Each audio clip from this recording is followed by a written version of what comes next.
Hello and welcome to the Little Woman podcast. I hope you are all doing well. In this episode, I will be reading one of my all time favorite Little Woman fanfics titled Travail, written by talented littlerumbird. This fanfiction has had a significant influence on me, and some of my own Little Woman fanfics have been inspired by it. If you have listened to previous episodes where I have shared my fanfics, you might recognize that influence. I also realized that the fanfic section of this podcast has been quite focused on Joe and Fritz. To defend myself, a couple of years ago I recorded around 20 Joe and Fritz fanfics in one sitting, and I have been releasing them periodically here in the podcast. However, I promise to look for wider variety of stories for the next season so we can enjoy more diversity. In this fanfiction, Jo is giving birth to her and Fritz's second son, Teddy. I've often heard people in fan circles questioning why Jo named her child after Laurie. This fanfiction does an excellent job of answering that question. I always assumed that Meg and John were Rob's godparents, while Amy and Laurie were Teddy's godparents. Here in Finland, it is very common for a child to be named after their godparent, and I am sure that's true in other parts of the world as well. When John and Meg have their second daughter, Josie, she's named after Jo. Her full name is Josephine. And once again, I assume that Jo and Fritz are Josie's godparents. If you have listened to my previous episodes, you already know this. The real reason Jo names Teddy after Laurie is that both Laurie's and Friedrich's names came from a man named Charles Follen. He was a German immigrant, a family friend of the Alcotts, and one of the models for Friedrich's character. Charles Follen's full name was Karl Christian Friedrich Theodor Follen. That is where the names originated. Additionally, Charles Follen was married to Eliza, American writer. Jo March is an American female writer who marries a German immigrant. I find that connection fascinating. I really love this story and I hope you all enjoy it as well. If you would like to be notified when new podcast episodes are released or want to stay updated on my research on Little Woman, you can join my free newsletter at littlewomanpodcast.substack.com. And now, this is the Little Woman podcast, and here is a reading of Travail.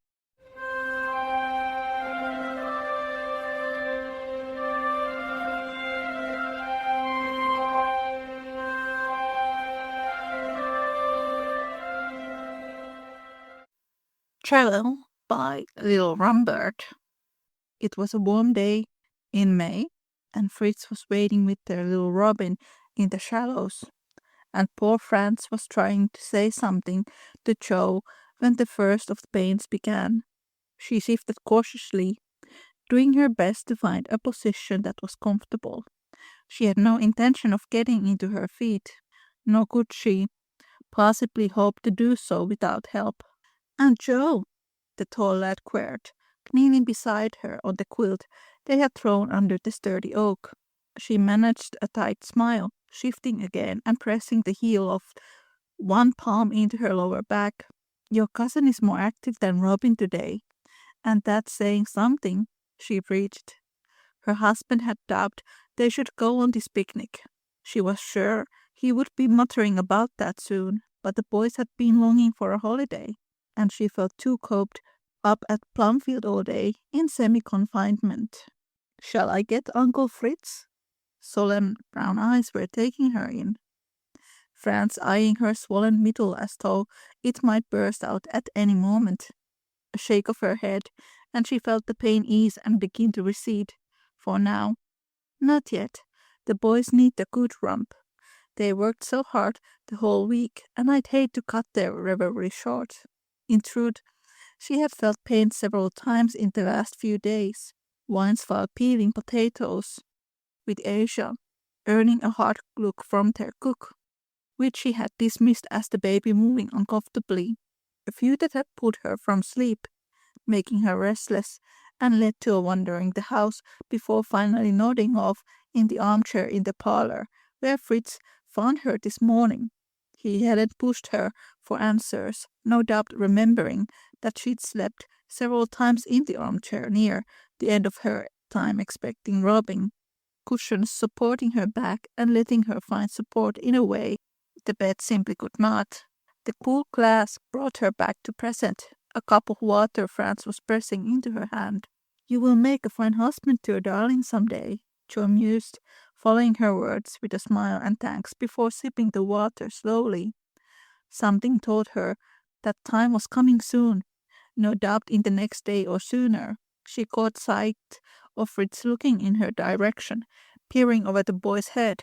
Jo waved in reassurance. Does it hurt terribly? Bless the lad, she smiled softly. It's strenuous.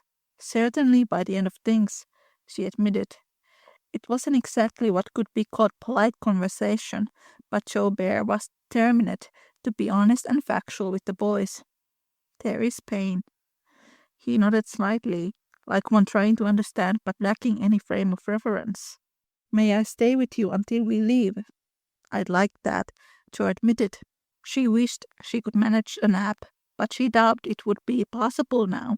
Still, the boys deserved more time, and she couldn't bear to deprive Robin of his last moments on the receiving end of his father's full attention. She loved them both like this, her husband attentive, gentle but strong, overseeing everything yet giving Robin the freedom to take tentative swipes at the water while settled in the safety of his father's arms. Robin looked at his father with such awe and trust, lisping the occasional question with his baby words, giggling over the antics of the boys who were jumping from a rock into the deeper pool further on. Jo thought her heart might burst from fullness. Everything was about to change. Everything. And the next pain, a while later, only punctuated the point. Her breath caught, and she knew Franz heard it, for his head lifted and he immediately looked to her. She caught his arm before he could stand.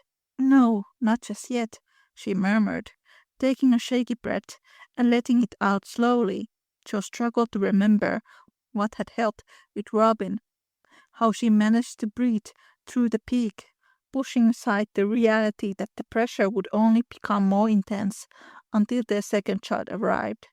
This pain was definitely stronger than the first, and it left her breathless for several long moments. Could you pack up the last food? Franz began to work immediately, and Jo was thankful for his calm manner. So like his uncle, it was quick work, hastened further when he enlisted Eno and Tommy, who weren't entirely finished with their dives into the pond, but who were in search of a treat. The shortbread and lemonade would have to wait for the boys until they made it back to Plumfield. She had known that she wouldn't hold Fritz at bay for long, for her husband was too wise and observant not to see their new industry and put two and two together. He joined them not long after, swinging Rob from his shoulder to the arms of Emo, with the understanding that the little one was Emo's just now. Can't you stand? He murmured. Bless him for doing his best to keep calm and give her as much dignity as he could. At her small nod, he crouched down and easily wrapped an arm around her, his other hand cupping her elbow and assisting her carefully to her feet. Jo's legs already felt shaky with the significance of the moment.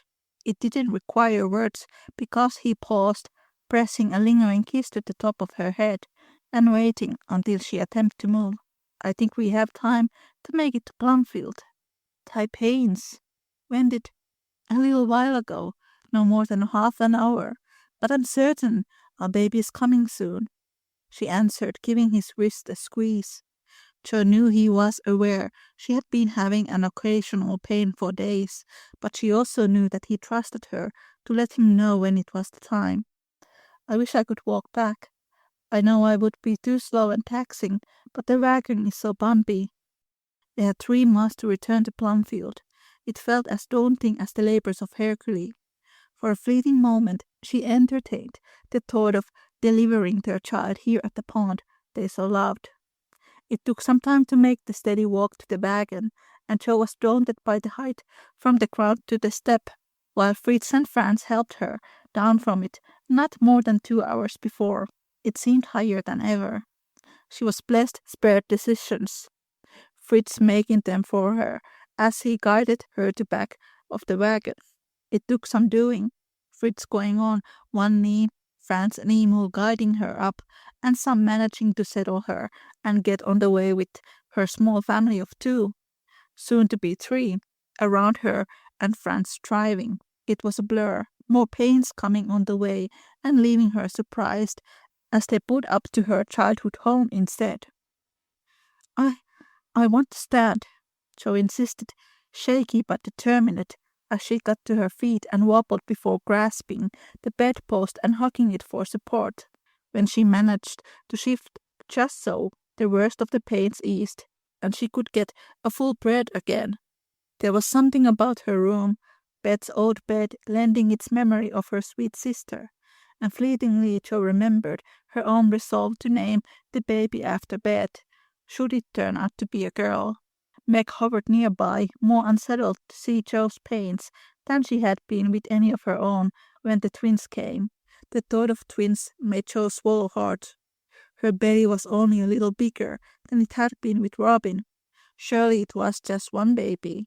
She never fathomed how Meg had managed to deliver 2 in succession, but as Meg had pointed out once before, there was no choice but to keep going when little Demi made his appearance, and it was clear a sibling followed closely behind. It was different from her first, like her pregnancy had been, and Jo knew she should have expected it to be different, only she hadn't. The midwives and mothers claimed second babies were easier, and yet here she was 6 hours after being at home, and with some time yet to go.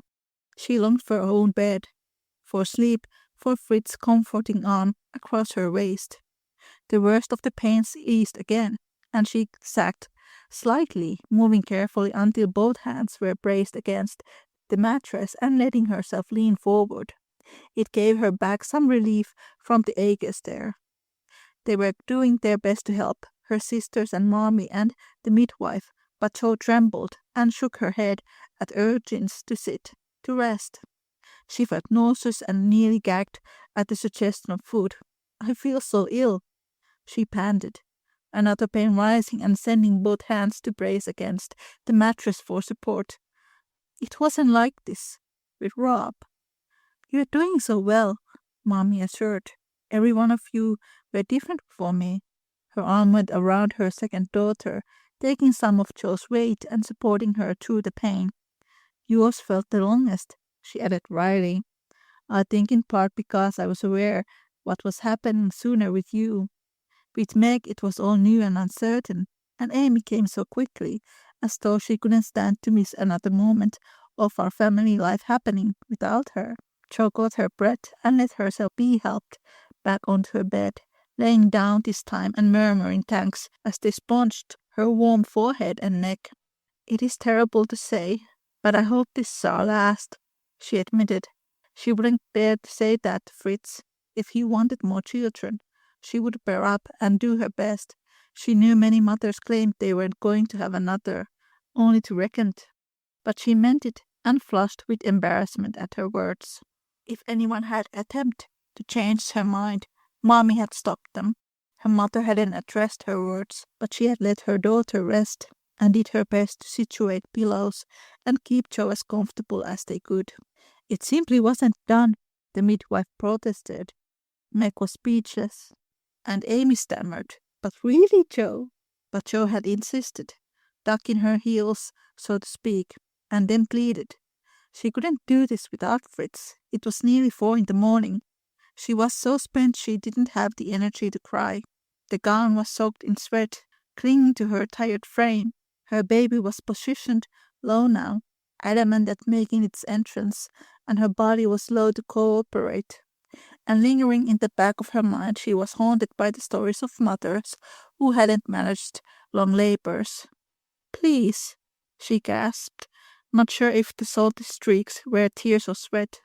She knew there was talk of chloroform, The midwife had pushed twice for this and tried to convince them how it could be much easier, but it hadn't felt right to Joe, and Mommy had been adamant that it wasn't safe and certainly was not guaranteed.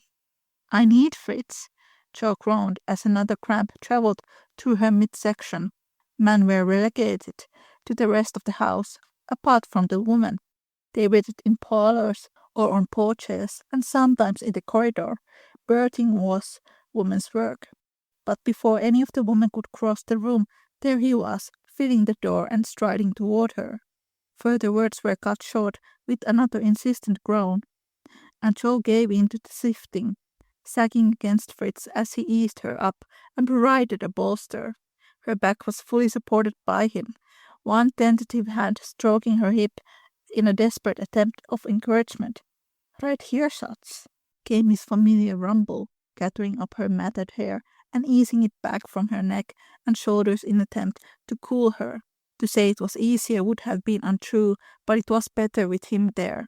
Everything became a blurry wave of intensity. Her body, despite the long hours, remembered its part, and Fritz was rumbling words to her, his hands rubbing her upper arm in comfort, and then at her thigh to support the trembling limb in those long moments of strain. And she distinctly remembered the feeling when Fritz's breath caught as their second child came into the world, a mess and wailing lustily.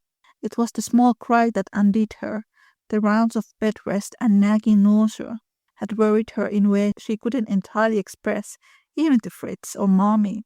Meg's words about it being like Beth had been so kindly meant, but had plagued her. And yet there was their child, lungs strong, unwilling to hold arms and legs, still even for Mommy to clean up. A second boy, Joe, another little bear to carry our name. Fritz marveled, and Joe felt the tears dripping into her hair. He pressed a series of kisses to her cheek and head as the child was finally settled into Joe's arms, her own arms supported by her dear professor. She could give in to everything now, her tears flowing freely as she took in every minute, hers and Fritz in miniature. Their son continued to squirm, his cries calming to gurgles, and nearly silenced when he caught his father's forefinger and clung tenaciously. "Well done," Meg murmured, unable to resist taking the corner of the baby's blanket and tucking it around her moments-old nephew. She patted Joe's hand in comfort before stepping back. It became a blur to Joe. They were cleaning up the baby, and then her, and she managed a little water, and then lost the battle to sleep comforted by Fritz's arms, and his warm voice murmuring sweet words in his mother tongue.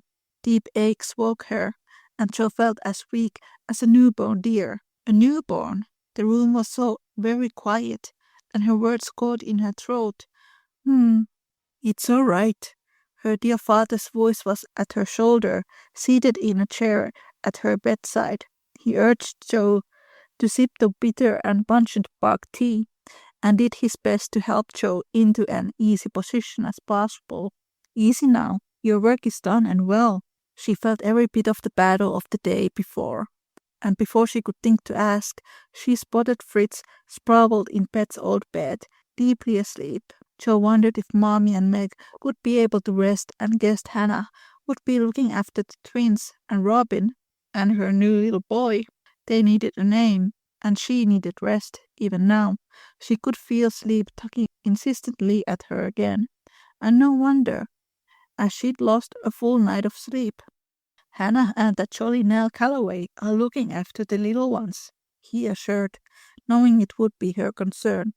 "Nell has the little ones wrapped around her little finger, and young Daisy is already mothering her small cousin, singing a lullaby to urge him to sleep."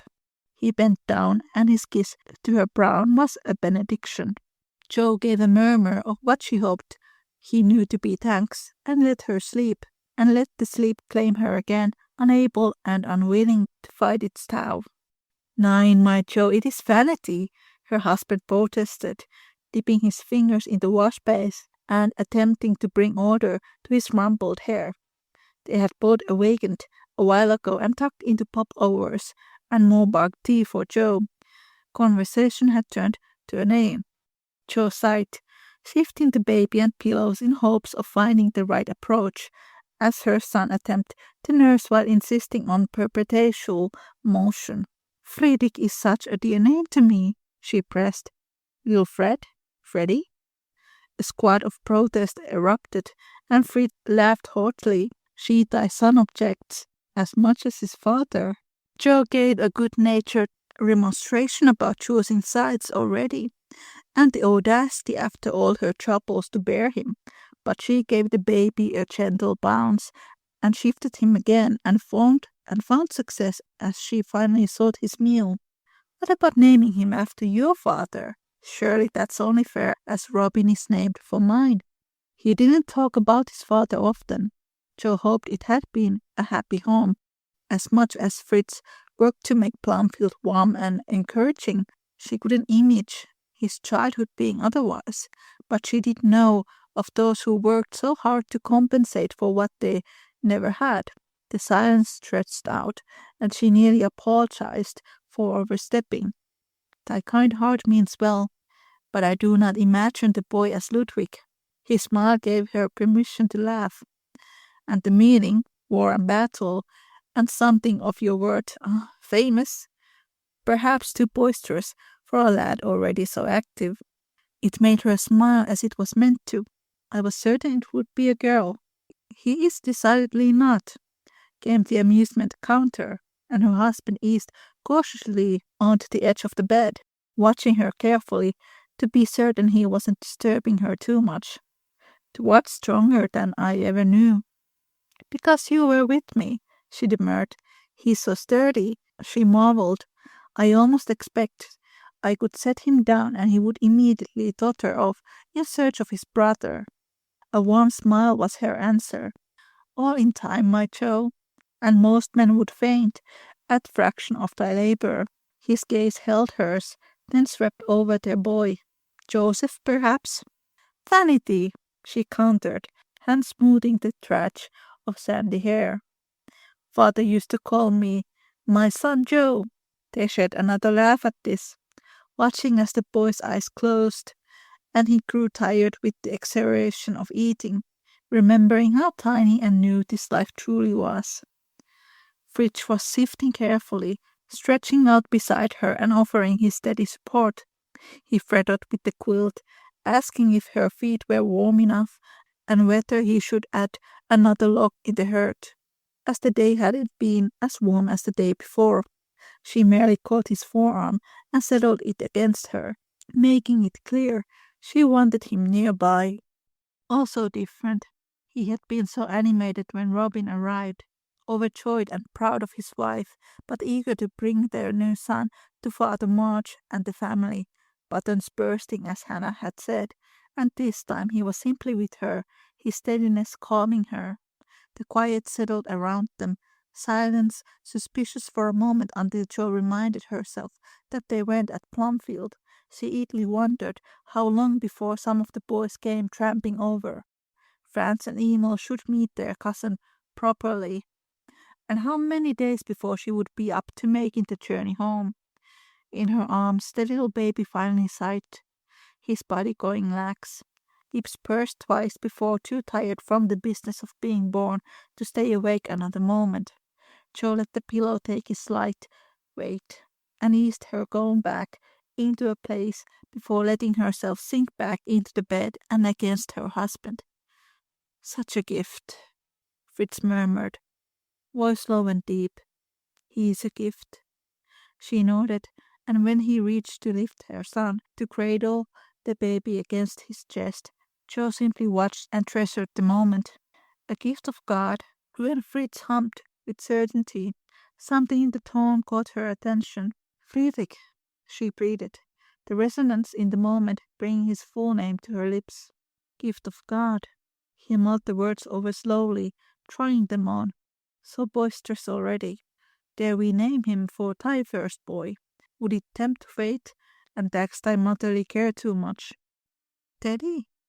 She breathed the name to confirm he meant it. Fritz?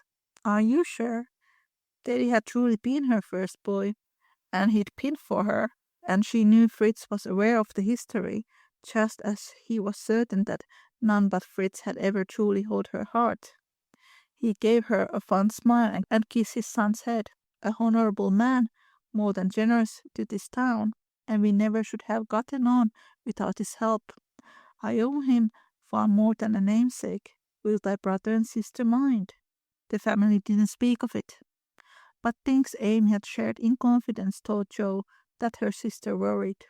They had married several years before Jo, only 2 years after Meg and John, and Amy had lost two in pregnancy. It was common enough, but left changes in both Amy and Teddy that Jo noticed. She saw how tender they were with the Daisy and the little nephews, and they all held out hope.